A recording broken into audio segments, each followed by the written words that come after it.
Student, मैं निहाल sir आप सभी बच्चों का हमारे इस यूट्यूब चैनल रफ्तार मैथ में स्वागत है। तो स्टूडेंट, आप सबसे पहले माफी मांगना चाहते हैं क्योंकि स्टूडेंट हम आपसे वादा करके फिर वीडियो बनाना बंद कर दिए थे स्टूडेंट, क्योंकि स्टूडेंट बहुत ज्यादा काम पड़ गया था इसकी वजह से स्टूडेंट। लेकिन अब आप सबसे वादा कर रहे हैं कि अब ऐसा नहीं करेंगे स्टूडेंट, आप सबको छोटा और बड़ा वीडियो स्टूडेंट आप सबको प्रोवाइड करते रहेंगे। तो आप लोग अब इसके बाद में हमसे जुड़िए स्टूडेंट, क्योंकि स्टूडेंट अब ऐसी गलती हम नहीं करेंगे स्टूडेंट। तो स्टूडेंट, आज आप सबको बताएंगे कि अभ्यास 13.1 का स्टूडेंट पृष्ठीय क्षेत्रफल और आयतन के बारे में। स्टूडेंट, आप सबको बताएंगे कि इस चैप्टर में जो परिचय होता है यानी उसके बारे में स्टूडेंट बताएंगे कि वास्तव में एक चीज होती क्या है, कैसे आप लोग इस चैप्टर को लगाओगे। जैसे स्टूडेंट 13.1 पढ़ाने से पहले आप सबको सूत्र और अनेक चीजें बताएंगे स्टूडेंट। तो आप लोग को सबसे पहले एक जानकारी दी जो कि स्टूडेंट आपको पता भी होगा स्टूडेंट, वृत्त के बारे में। स्टूडेंट देखिए वृत्त के बारे में स्टूडेंट देखिए, वृत्त को एक समतल पर बनाया जा सकता है। कोई पूछता है वृत्त और गोले में अंतर क्या है, तो बोलोगे वृत्त को एक समतल में बनाया जा सकता है। और कहेगा गोला, तो कहोगे गोले को बना दिया जाता है, लेकिन इसका मतलब में बाहरी यानी वक्र पृष्ठ यानी वक्रा भाग नहीं दिखाया जा सकता स्टूडेंट। इसके नाते स्टूडेंट देखिए एक वृत्त स्टूडेंट एक इस तरह से ऐसे वृत्त रहता है। अब वृत्त का क्या स्टूडेंट, इसको क्या बोलेंगे केंद्र। वृत्त का क्या है एकदम बीचों बीच जो स्टूडेंट बिंदु होता है इसको क्या बोलते हैं केंद्र। इसको क्या स्टूडेंट बोलेंगे केंद्र। और देखिए स्टूडेंट केंद्र का नाम हम लोग रख दीजिए, मान लीजिए स्टूडेंट केंद्र का नाम हम रख दिए स्टूडेंट। और देखिए स्टूडेंट इसको बोलेंगे स्टूडेंट परिधि। एक परिधि किनारे का भाग क्या बोलेंगे परिधि, परिधि बोलेंगे स्टूडेंट। और स्टूडेंट अब देखिए केंद्र से परिधि की दूरी, केंद्र से परिधि की दूरी को क्या बोलेंगे स्टूडेंट त्रिज्या। केंद्र से परिधि की दूरी को क्या बोलेंगे स्टूडेंट त्रिज्या।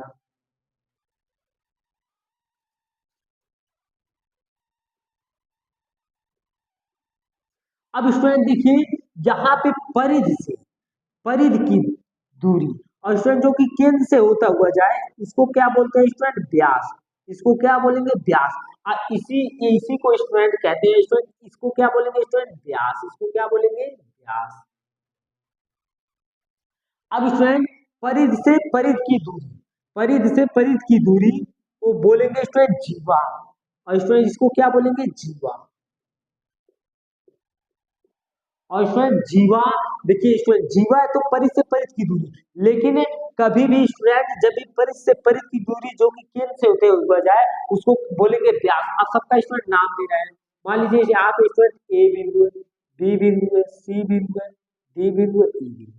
तो आप लोग से पूछेंगे बताइए त्रिज्या का नाम क्या है, तो कहोगे सर जी ओ ए, तो कहोगे ओ ए त्रिज्या स्टूडेंट। और पूछेंगे स्टूडेंट व्यास का नाम बताइए, तो कहोगे बीसी। बीसी क्या है स्टूडेंट व्यास है।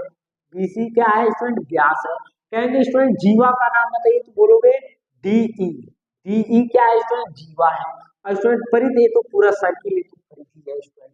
तो आप सबको इतनी बात अच्छी तरह से समझ में आ गई स्टूडेंट। अब स्टूडेंट आप सबको बताएंगे इसके बारे में यानी जो आपको चैप्टर में लगाना है, तो आप लोग इसका परिचय एक प्रकार से वृत्त का समझिए। अब स्टूडेंट देखिए वृत्त का क्षेत्रफल बराबर होता है स्टूडेंट, वृत्त का क्षेत्रफल बराबर होता है स्टूडेंट पाई आर स्क्वायर। और स्टूडेंट वृत्त का परिमाप होता है, वृत्त का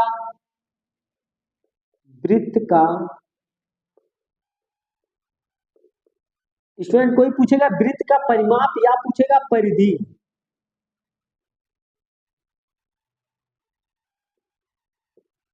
वृत्त का परिमाप पूछेगा, कोई पूछेगा वृत्त का परिधि, तो आप लोग बताइए स्टूडेंट 2 पाई आर। आप लोग इस सूत्र को यानी ये दोनों सूत्र स्टूडेंट वृत्त के लिए बेहद इंपॉर्टेंट यानी बहुत ज्यादा स्टूडेंट इंपॉर्टेंट है। स्टार पॉइंट में स्टूडेंट इसको लिख लीजिएगा स्टूडेंट। और देखिए स्टूडेंट इसमें पाई जो है स्टूडेंट, जो पाई है तो पाई का मान स्टूडेंट होता है 22/7, या इसी के स्थान पे लिख सकते हैं स्टूडेंट 3.14। आप लोग पाई के स्थान पे इतना आप लोग लिख सकते हैं। और स्टूडेंट इसमें आर जो है यानी इसमें जो आर है वो क्या है स्टूडेंट वृत्त की त्रिज्या है। क्या है स्टूडेंट वृत्त की त्रिज्या है। तो आप सबको ये पूरी जानकारी इकट्ठा करके आप लोग स्क्रीनशॉट ले लीजिए और स्टूडेंट इस सूत्र को याद रखिएगा। स्टूडेंट सवाल में जब आएगा तो हम आप सबसे पूछेंगे, तो बताएंगे घनाभ के बारे में। देखिए स्टूडेंट घनाभ क्या होता है स्टूडेंट,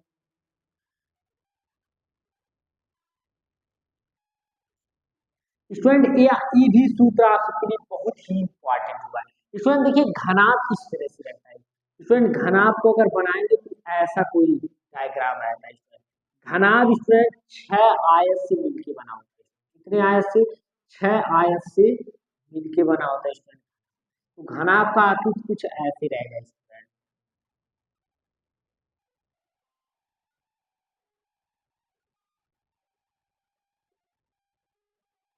घनाभ में स्टूडेंट देखिए लंबाई होता है, स्टूडेंट क्या होता है स्टूडेंट? लंबाई होता है, चौड़ाई होता है, और क्या होता है स्टूडेंट? ऊंचाई होता है। तो घनाभ में लंबाई को स्टूडेंट यल से प्रदर्शित करते हैं। लंबाई को किससे प्रदर्शित करते हैं स्टूडेंट? यल से लंबाई होता है। बी क्या है स्टूडेंट? चौड़ाई है। और एच क्या है स्टूडेंट? ऊंचाई। ऊंचाई। अब स्टूडेंट आप सबको बताएंगे घनाभ का वक्रपृष्ठीय क्षेत्रफल बराबर क्या होता है। स्टूडेंट देखिए स्टूडेंट ये आप लोग ध्यान में ये सूत्र आप लोग मतलब याद कर लीजिएगा स्टूडेंट। तो घनाभ का स्टूडेंट क्षेत्रफल बराबर होता है, घनाभ का वक्रपृष्ठीय क्षेत्रफल बराबर वक्रपृष्ठीय क्षेत्रफल बराबर स्टूडेंट 6 बना के 0 मतलब स्टूडेंट क्षेत्रफल बराबर स्टूडेंट होता है। यहाँ पे स्टूडेंट लिख रहे हैं 2 ब्रैकेट में।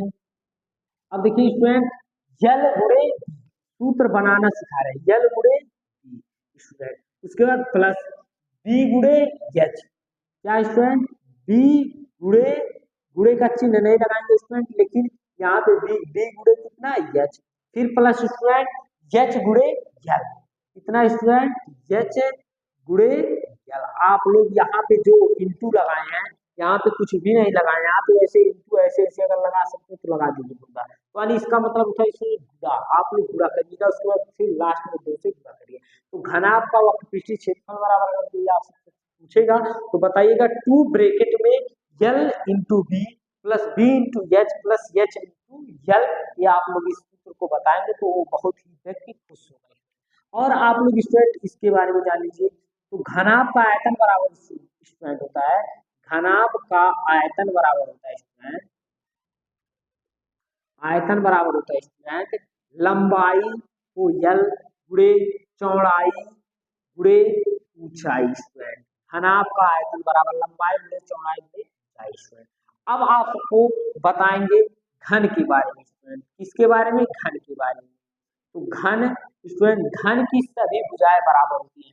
देखिए स्टूडेंट यहाँ छोटा सा घन बना रहे हैं, ये घन की क्या होती है स्टूडेंट? सभी भुजाएं क्या होती है स्टूडेंट? बेसिकली बराबर रहती है। क्या रहती है स्टूडेंट? बराबर रहती है। यानी घन की अगर एक भुजा ए है तो सभी भुजाएं क्या हो जाएंगी स्टूडेंट? ए हो जाएगा। क्या हो जाएगा? सभी भुजाएं ए हो जाएगा। तो आप सब लोग ये बात जानिए। अब देखिए स्टूडेंट घन का आयतन बराबर होता है घन का वक्रपृष्ठीय क्षेत्रफल। स्टूडेंट पहले वक्र पृष्ठीय क्षेत्रफल बराबर होता है वक्र पृष्ठीय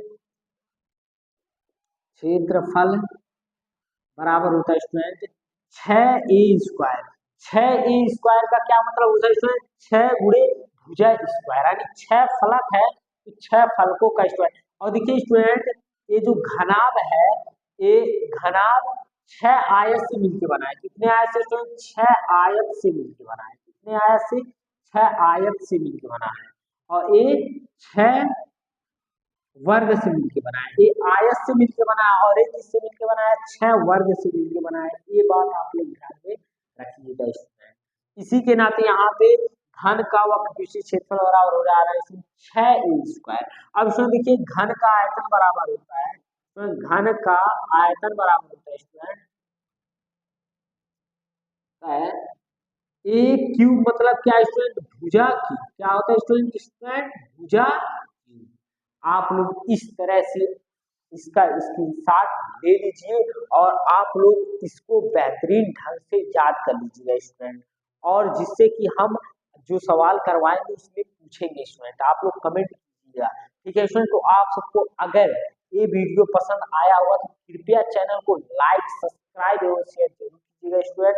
और आप सबको एकदम इसी जैसा यानी ऐसे ही वीडियो प्रोवाइड करते रहेंगे। और प्रश्नावली जब करवाएंगे स्टूडेंट, मोस्ट इम्पॉर्टेंट सवाल करवाएंगे। ऐसा नहीं है कि हर एक सवाल करवाएंगे स्टूडेंट, जो इम्पोर्टेंट रहेगा, जो बोर्ड एग्जाम में आप सबके आएगा, सेम वही क्वेश्चन करवाएंगे और बेफालतू का क्वेश्चन